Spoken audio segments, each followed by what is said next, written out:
یہ ملک اس نظریے سے وجود میں آیا، اور اصل بات یہ ہے کہ ہمارے دلوں میں جو ایمان تھا اور جو گرمی تھی ایمان کی، اس نے ہمیں توانائی بخشی، ایمان کی حرارت نے اور اسلاف کی محبت نے۔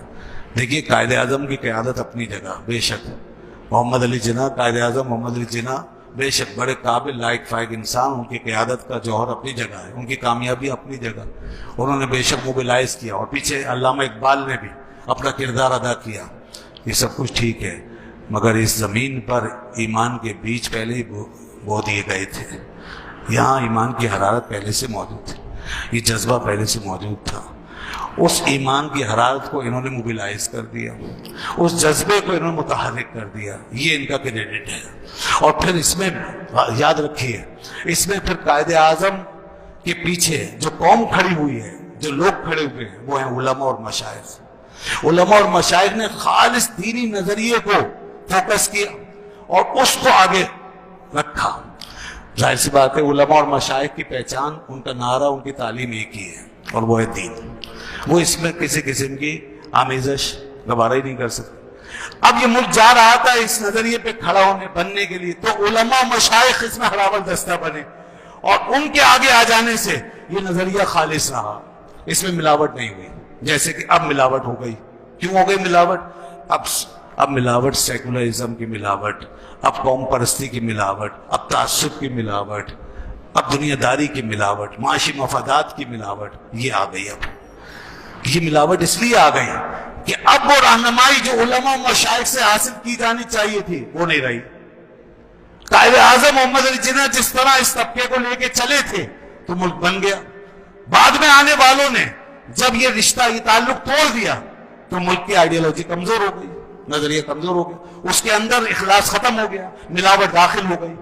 اب اس وقت قانون کی کتابوں میں نظریہ لکھا ہوا ہے، مگر عملاً اس کے اوپر کام نہیں ہو رہا، جس کا میں نے شروع میں اشارہ کیا۔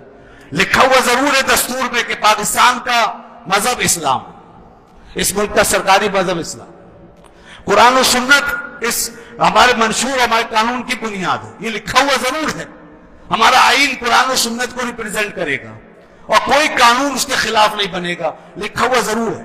62-63 بھی موجود ہے، تقریریں بھی ہیں، بھاشن بھی ہیں، باتیں بھی ہیں، سب کچھ ہے، مگر سوچ نہیں ہے، سوچ علیحدگی کی ہے اس رشتے کو توڑنے کی، کہ دینی حلقوں کو الگ رکھو اور سیکولر حلقوں کو الگ، اس ملک کو سیکولر ہاتھوں میں چلاؤ۔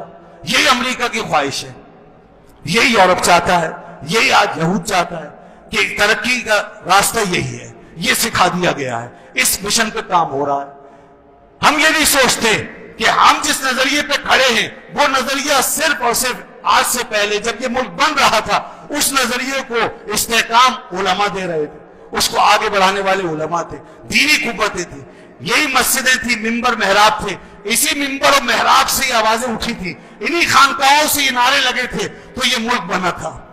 آج اگر ہماری خانقاہیں، ممبر محراب، مسجدیں، ہمارے دینی ادارے یہ اگر ہمارے نظریے سے الگ ہو گئے، اس ملک سے الگ ہو گئے، ہمارے آئین اور دستور سے الگ ہو گئے، تو یاد رکھیں کہ آپ توانائی کہاں سے لائیں گے؟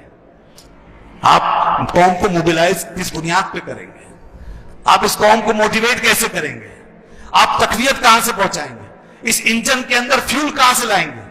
یہ نظریہ فیول ہے، اور یہ فیول بنتا ہے دینی سوچ، دینی ماحول میں، دینی حلقوں میں، تو اس لیے یہ انجن کبھی نہیں چلے گا۔ یہی وجہ ہے آج ملک رکا ہوا ہے، دو متصادم قسم کی کیفیتوں میں جھگڑا ہوا ہے، ایک طرف دینی سوچ اور فکر جو ملک کو اپنے